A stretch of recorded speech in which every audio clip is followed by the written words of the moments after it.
Yeah. Then everything is ready, so you can okay to start your presentation. Oh, yes. I'm sorry to some issues before we started. As we start, hello everyone. I'm Jeesu Jung from KAIST. So today I will present the paper Overtrained Language Model are harder to fine-tune. This paper has some simple main question.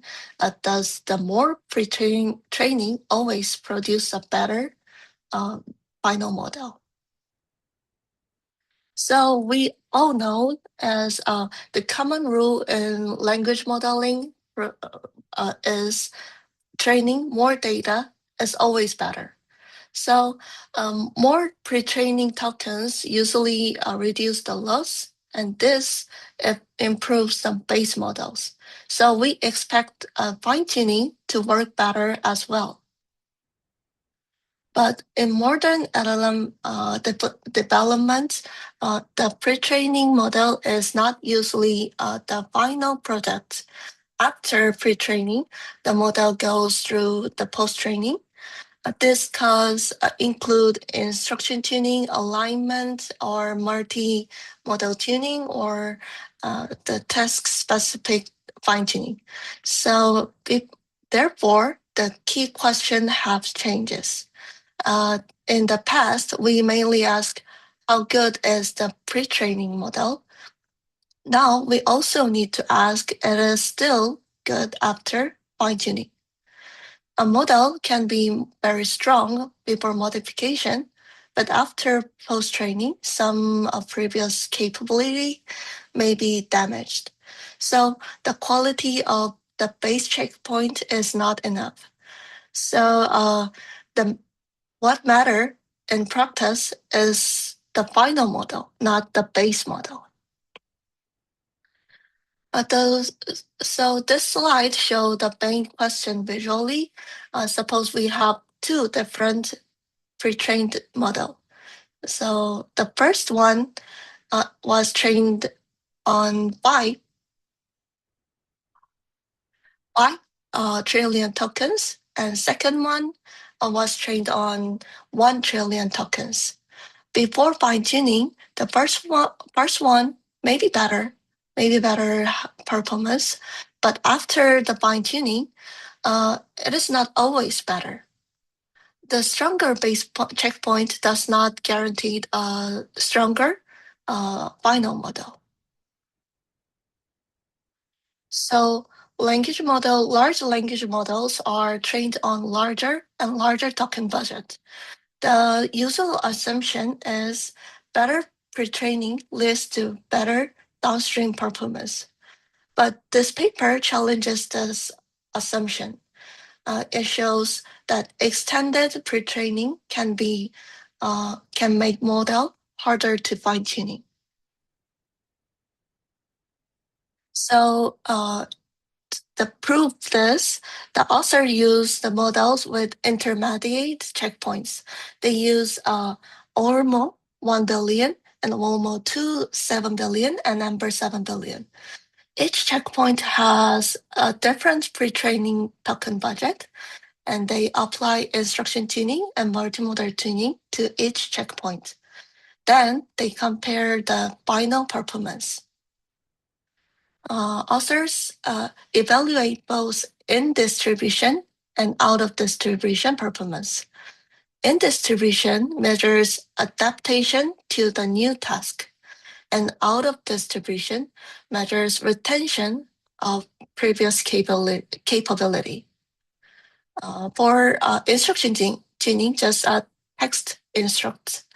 Alpha eval was in distribution metrics, and ARC, TIQA, HelloSwag, or Winograd are using as out of the main task. For multimodal tuning, they use VRM score as the in distribution metrics. So those evaluation metrics measures both adaptation and retention. A good post-training method should ideally do both. It should learn to new task without damaging old capability. So let's look at the main results. First, focus on the black dashed line. This black dashed line as in domain and out of distribution. So this dashed line shows the base model performance before fine-tuning. As you can see, as the number of pre-training tokens increase, black dashed line genuinely improves. This means the base model are getting better. The paper summarized as extended pre-training always improve base models. So the problem is not the more pre-training is useless. It clearly improves the pre-training checkpoints. The model gain better capability. The surprising result appears after the pre-training. After the post-training, now look at the colored solid line. They show the performance after fine-tuning. After around some 2 or 3 middle of 2 or 3 trillion tokens, so some scores begin to decrease. The later checkpoint is better before fine-tuning, but it becomes worse after fine-tuning. This is the main surprising result of this paper. So authors call this phenomenon as catastrophic overtraining. So more pre-training improves the base model. But after a later modification, the final performance decreases. This turning point is called the inflection points. So before this point, more pre-training helps, but after this point, it can be hurt the fine-tuning model. This is different from standard overfitting. In standard overfitting, the base model itself becomes become worse. In catastrophic overtraining, the base model may continue to improve itself. The problem appears after the post-training. So the core issue is increased sensitivity to modification. Fine-tuning changes the pre-training parameters. These changes helps the model learn a new task, but they may also damage previous capability. The important question is not only how large is the update. We must also ask how sensitive is the checkpoint to the same update. So the authors use small OMO style model.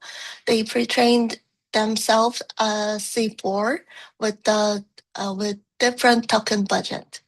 Then they add Gaussian noise to the model weights directly. The same noise scale is applied to the different checkpoints. Finally, they measures the increase in C4 perplexity. It means a larger increase means larger damage. So let us first look at the left graph. So the y-axis shows the increase in C4 perplexity after adding the noise. A larger value means upgrade damages. So each colored line presents a fixed noise scale. As we move to the right for the pre-training tokens, larger pre-training tokens, For the same noise level, the increase in perplexity become larger. This means that later checkpoints are more sensitive to the same perturbation. Now look at the right graph. The black dashed line is just a base model. So its perplexity keeps decreasing. So the base model continued to improve, but the perturbated model shows the U-shaped curves. At first, the benefit of more retraining is larger than the damage from noise. Later, a damage grows faster. Eventually, the sensitivity-induced damage becomes larger than the base model improvement. At that point, final perplexity getting worse. So authors called this phenomenon as progressive sensitivity to noise. The noise magnitude stayed fixed, but the damage increased with the number of pre-training tokens. So pre-training makes the model more capable and more sensitive. At the same time, it can make the model more fragile. Gaussian noise is a simple perturbation, but real fine-tuning can be different, right? So fine-tuning updates are structured. So they follow the gradient. So the authors ask whether the same sensitivity also appear in real fine-tuning. To test this, they use learning rate to control the approximate update magnitude. A larger learning rate usually produce larger update, right? So it also usually create a more final parameter damaged.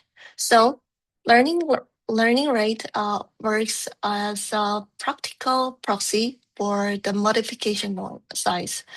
As the author fixed the learning rate and compared different pre-trained checkpoints. This allows them to ask under the same fine-tuning setting, what checkpoint is damaged more? So this is the result. This graph shows the after the fine-tuning. The y-axis is the increase in C4 perplexity, not just the final judge performance, but you can see the perplexity changes after the fine-tuning. Again, larger increase means greater damage. First, larger learning rate cause more distortion. This is expected, but more important result is across the token budget. At the same learning rate, later checkpoints show the larger perplexity increases. So the fine-tuning update is the same in scales, but the damage is different. More extensively more pre-trained on the pre-training tokens as a more pre-trained checkpoint suffers greater degradation. This is the fine-tuning version of progressive sensitivity. So the paper finds the same pattern twice, first with the random Gaussian noise, then with the structured fine-tuning updates. So at the larger learning rate, this curve become U-shaped, same as with the Gaussian perturbation. So C4 perplexity first improves and then become worse. Some in distribution task perplexities also become worse, as shown as this. So the model may lose a general capability and also learn the target task less effectively. Eventually, a sensitive become larger than the benefit of more pre-trained budget. So this is about the main paper. So the follow-up work asked, why does this happen from an optimization perspective?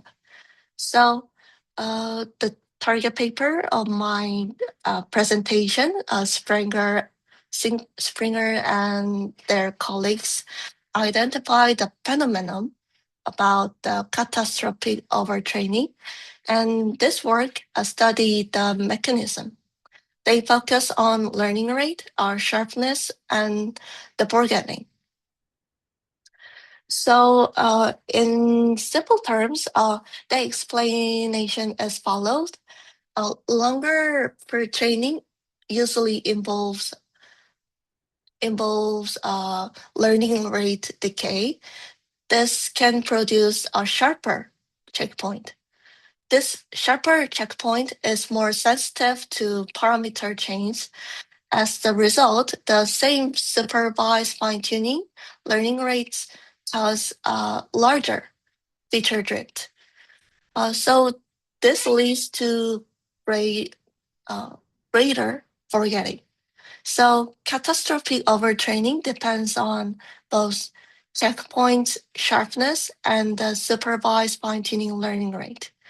So for more details, please refer this follow work. This is an interesting study that showed that a more pre-training does not always lead to better final performance, and experimentally demonstrate how pre-training affects model sensitivity. So this is all I prepared. Thank you for listening. Okay, thanks for the presentation. So today's presentation is quite short, but having some meaningful insight from what happened after the post-training with very strong free-trained models. So let's have a QA sessions. Maybe I think I can start first. So on the page 8, could you move to the page 8? Okay. So, yeah, at the first place, I was quite confusing on the definition of the base model. So when I think of base model, it should be the models finishes only the pre-training stage, but is it the same in this setup?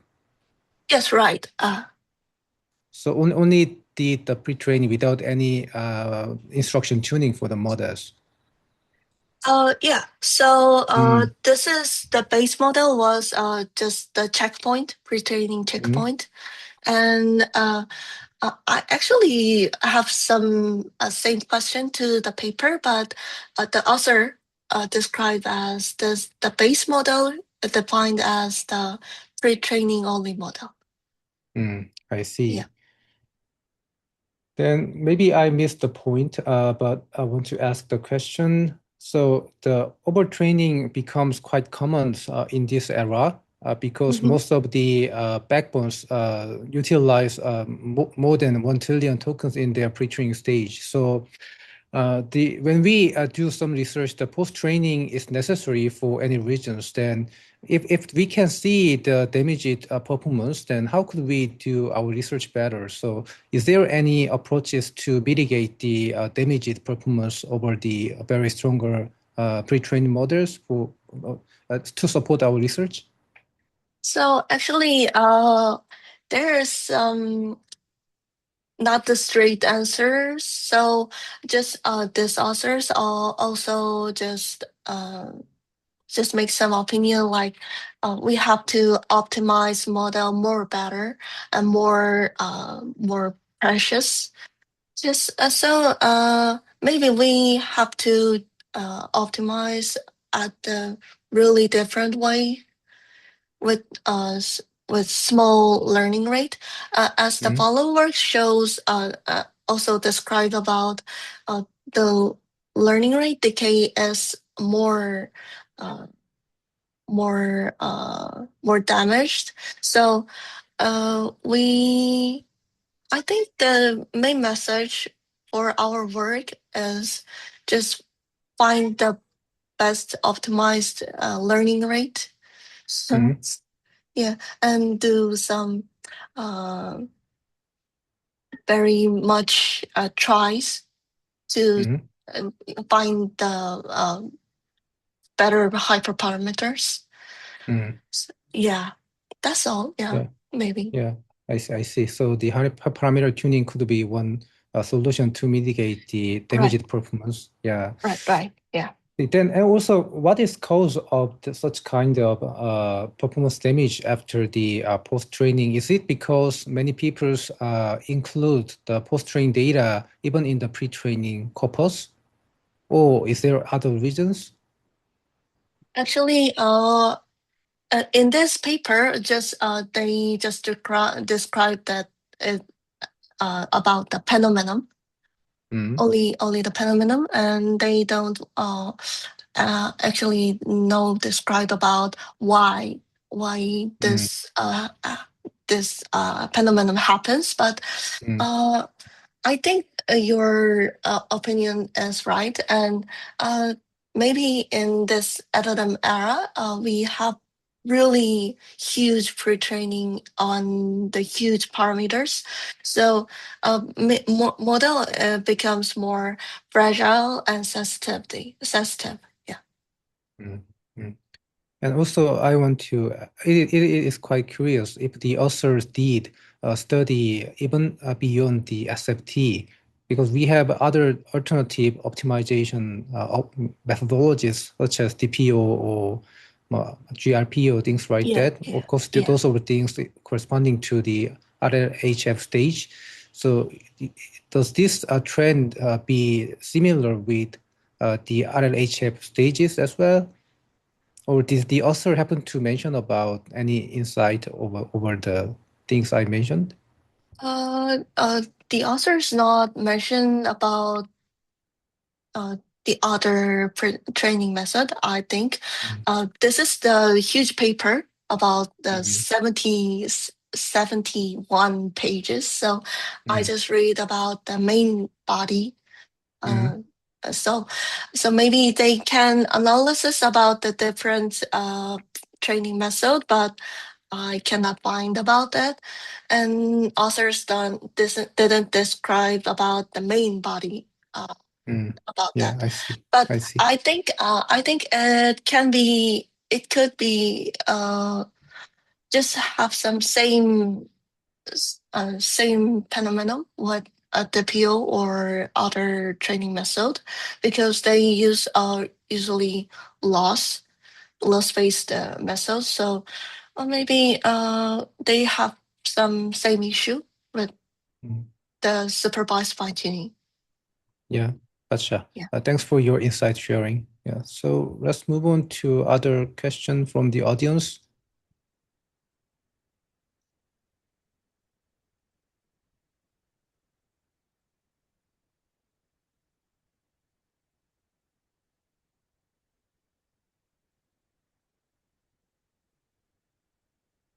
So, are there anyone who are willing to ask some question today? So I need one volunteer more.